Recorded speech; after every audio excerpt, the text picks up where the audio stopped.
The siege of the White House, day one, it's a bust. We're going to talk about it on today's Hot Zone. This is the Hot Zone. Engaging with the news in a whole new way, international war correspondent Chuck Holton brings insight into areas of crisis and lets you help those affected. Hey folks, Chuck Holton here. I am in downtown Washington, D.C., just a couple blocks from the White House. And the reason I'm here is because there was supposed to be a really big riot here today. And I'm talking thousands of Antifa, you know, those kind of Black Lives Matter, that kind of thing, rioting down here in Lafayette Park. You can see behind me the preparations that many storefronts have been making all over Washington, D.C. in the downtown area here. The shopkeepers, a lot of them had their windows smashed, you know, in the riots that happened right after the George Floyd incident. And many of them just boarded up their windows and left them that way. Some of them have replaced their windows now and are boarding them up so that they don't lose another set. But so I have to explain where this riot that was supposed to take place came from. They called it the siege of the White House, and it was supposed to be 50 days of rioters and looters and protesters laying siege to the White House down here in Lafayette Square. However, it may not come to fruition. Now, there's a couple of weird things about this particular event that I'll bring up in a minute. But first, you need to understand that the White House is taking it seriously. There are a lot of police around this area. Now, they're being very covert, and they are not right down in the square, although there are some down there. But the majority of the police are on side streets 2 or 3 blocks away from where the protest is supposed to take place in Black Lives Matter Plaza, which is right in front of the White House. So if you haven't been down here before, let me describe it to you. I'm about to arrive at Lafayette Square. Lafayette Square is right in front of the White House. There's one street that separates it from the White House. That's been a pedestrian street for a long time, and that's typically where you find the majority of your, you know, protests. There's always protests going on down there about one thing or another. It's always something, right? Now, because of the incredible amount of, you know, violent protests that we've seen down here in recent weeks, the Park Service has actually placed a giant, like 10-foot metal fence all the way around Lafayette Square. And we're going to see that here in just a second once I can get across the street. Right now I'm going to just walk down one more block because I want you to see this wall behind me. So there's some construction going on in this. This is the building right across from Lafayette Square. So the sidewalk I'm standing on, you see back behind me that street. You can see the fence back there. And behind the fence is Lafayette Square. And behind that is another pedestrian street, and then the White House, okay? So you can see the unbelievable amount of graffiti and protest signs and things like that that have been affixed to this construction wall behind me. It's really kind of an amazing work of art in a way. It's kind of an amazing collage of protest literature, protest sloganeering, profanity, and names of those who have been killed and that sort of thing. So pretty amazing. Now, I think I can get across over to Lafayette Square now. Like I say, they put this big 10-foot fence all the way around it This was not here the last time I was here.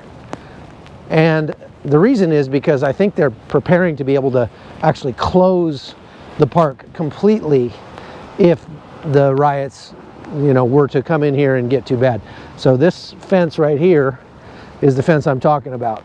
And it is just like the fence they had in Portland at the federal courthouse there. It's about 10 feet high. It's heavy, expanded metal mesh. It's held down by concrete jersey walls in here and welded together and then bolted together as well. And again, you can see that they've affixed lots of protest signs and pictures and things like that to this fence also. Now I'm going to go into Lafayette Square here because I want to show you what they've done here as well. Now remember, there was supposed to be literally thousands of protesters here right now. The rain probably kept a few of them away, but it's not raining that hard. So the question is, why aren't they here? Well,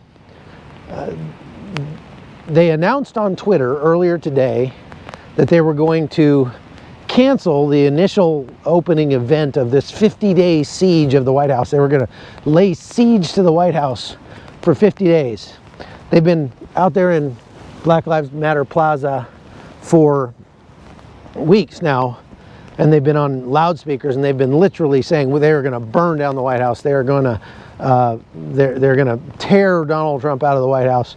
All this violent rhetoric. But today on Twitter they put out that they were going to cancel the initial event that was supposed to be the big kickoff event they were going to have today because they have received so many death threats from white supremacists and militia groups and things like that. I don't know about that.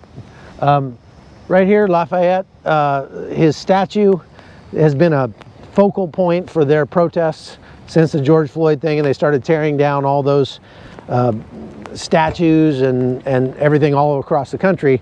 They've worked on this one a lot to try to tear it down, and were unable to do so. But you can see now that the Park Service has put, or the Secret Service, somebody has put, these big metal fences around that statue.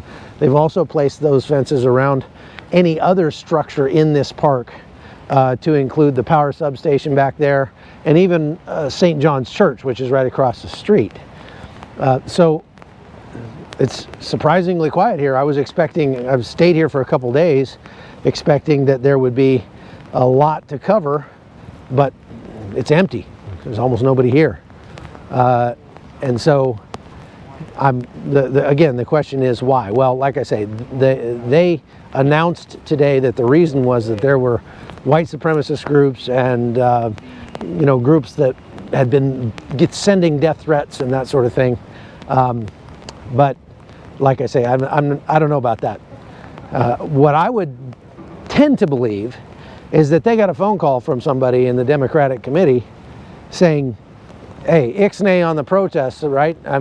This is not a good look for us 50 days from the election to be burning down the White House, right? So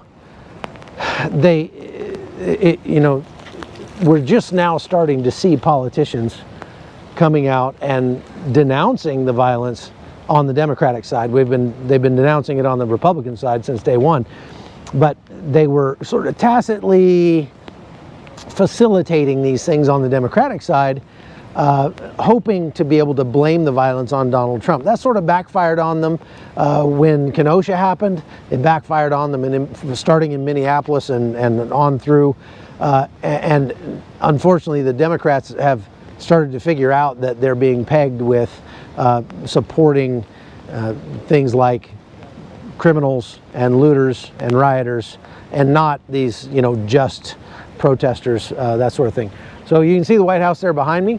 Since the last time I was here, I believe that they replaced this wrought iron fence with a bigger fence. Now, if you recall, in the riots after the George Floyd incident, that they had actually tried to tear down that fence, and about 60 Secret Service agents were injured in that melee. So they put up a stronger, thicker, taller fence, and they have these crowd control devices here separating, like 3 deep here, separating the park from the street, and they're not allowing people to get in there onto the street. Do you know how long that they've had these crowd control devices here? You have any idea? Those look new. I haven't seen them recently. Yeah, just a couple days, I think, that they've been here. But looks like they're really prepared for the worst, huh? Well, worse hasn't come yet, has it? Nope, sure hasn't. That's great. Thank heaven. So, the Secret Service and the Park Service have been preparing for this thing for days, and I've been here over the last couple days and watching those preparations take place. All this crowd control stuff is part of that.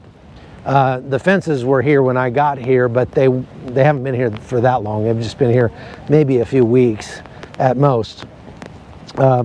So that sort of sets the tone, if you will, for the planned response to these announced 50 days of laying siege to the White House. And some of the advertising that was coming out about this siege of the White House was, well, all of it was very inflammatory. It was very violent. And then it sort of started to shift. In the last few days, it started to shift to, this is going to be a gathering of poets and jazz singers and people playing music. Again, I think that's because they started to realize that every day that they were down here rioting, they're making another campaign ad for Donald Trump. All he has to do is show these nightly riots, show the country on fire, and say, who do you think is going to make a bigger dent in this violence, Donald Trump or Joe Biden? And the polls started to show that people really thought that we needed more Donald Trump to put a stop to this. And whatever you think about that, that was what the polls were showing. So the company or the agency or whatever, this group behind this announced massive siege of the White House, and at one time they were talking about thousands of people being down here. It was all organized by the same group that organized the Occupy Wall Street protests back almost 20 years ago. And September 17th today was meaningful for them because it's supposed to be the anniversary of the beginning of the Occupy Wall Street protests. That organization is called Adbusters. Here's the interesting thing about that you're not going to hear in the news. Adbusters is not an American group. Adbusters is a group out of Canada. The founder of Adbusters is a Canadian Estonian guy, very liberal. Adbusters is a magazine, a print magazine that's been around for 2 decades or more. And it's kind of smells funny, if you ask me, that a Canadian organization would be trying to organize massive protests against Donald Trump. We talk about foreign influence in our elections. Well, what's that? I mean, if people are worried about the Russians and the Chinese trying to influence our elections through Facebook advertising and stuff like that, well, what about this? What about a giant protest right in front of the White House organized by Canadians? Now, I always thought Canadians were the nice North Americans, and indeed, especially in recent days, they've been calling for no violence. We don't want any violence here, and that sort of thing. But that wasn't what it looked like at the beginning. They were sending out quote-unquote tactical bulletins, talking about what they were going to do. Here they were showing imagery that showed the White House burning and things like that. And again, these groups, Black Lives Matter, Antifa, and the like, don't have a reputation for being peaceable at all. They have a reputation for being hyper-violent. The Al-Qaeda of the United States And I think that there are a lot of similarities between Al-Qaeda and ISIS. They're very fascistic. They say they're anti-fascist, but they're very fascistic. When they say they're anti-fascist, they're projecting fascism onto their enemies, but they themselves are very fascistic. They say they want to defund the police. They don't want to defund the police. They want to become the police. They want to take the power. They want to be able to tell people what to do and where to go. And I've seen that with my own eyes doing this. Right here is St. John's Church, the infamous this national treasure. This church is a national treasure and has been here for more than a century. The reason that it's got this giant fence around it is because these protesters have attempted to set it on fire multiple times. They've graffitied the front of this thing over and over again, even though the bishop in charge of this church is a liberal woman, ultra-liberal, who vehemently supports Black Lives Matter. That doesn't matter to them. You can see right here, she's got Black Lives Matter on the front of the bulletin board outside the church. Black Lives Matter right there. And so she's doing everything she can to placate them, to beg them not to burn her church by siding with them, trying to join them. It doesn't matter. These groups eat their own all the time. You can also see, this is the AFL-CIO building back behind me. They've got a gigantic Black Lives Matter banner here facing the White House and facing Black Lives Matter Plaza. Again, in my experience, these organizations do this to try to buy off the protesters, to try to commiserate with the protesters and say, we're on your side, so please don't bust up our building, which is right on the street here where the rioting is going to take place. I talked to the doorman at the Hay Adams Hotel right over here on this side. Historic hotel from the 1920s, beautiful inside, $1,000 a night rooms, lots of history there, lots of heads of state have stayed there, obviously because it's so close to the White House right across the street. And he said it was absolutely terrifying in those initial riots that they had after the George Floyd incident, because they were trying to set fire to the place. They were spray painting the place. They were trying to break the windows. Everybody, all the employees were hiding inside. He said the doorman there is from El Salvador, and he said this was far scarier than anything I ever saw in El Salvador. That's pretty amazing. So over here, the next building over is the Ronald Reagan building, the Ronald Reagan Foundation and Institute.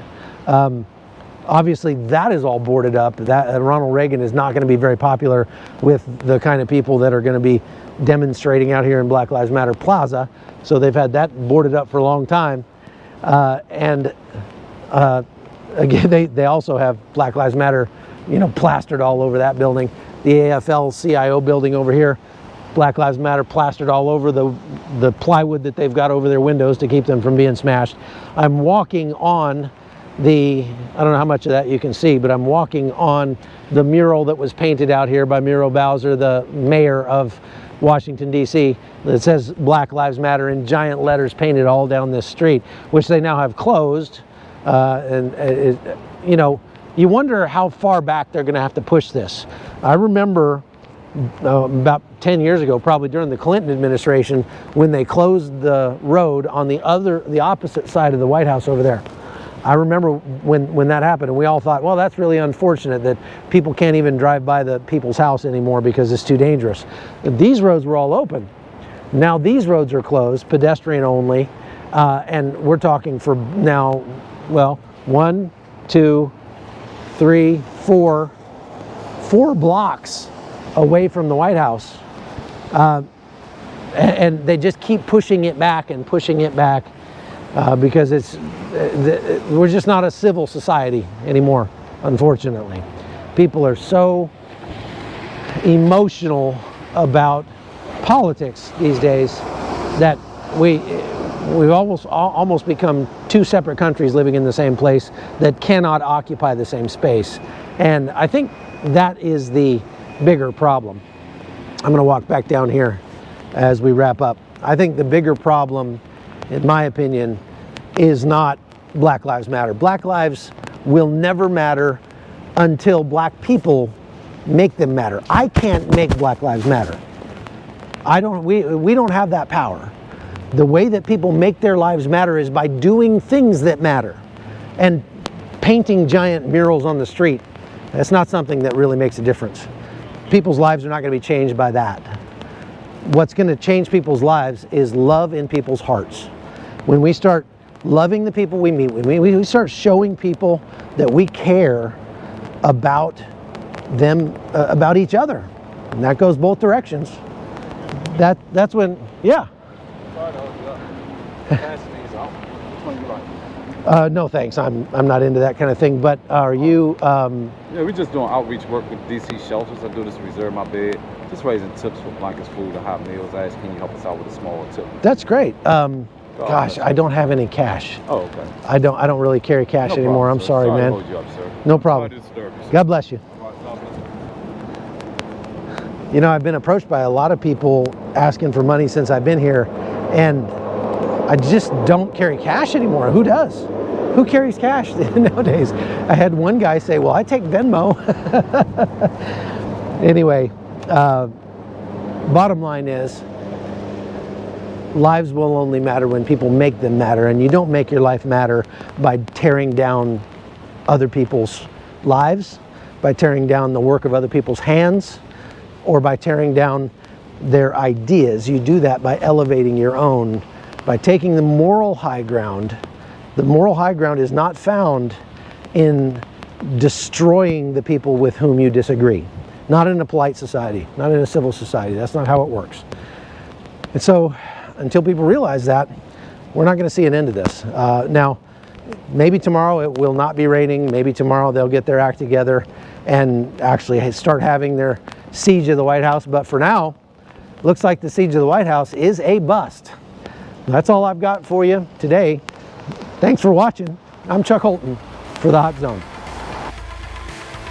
The Hot Zone is produced by Amy Holton and Livefire Media. Copyright 2019.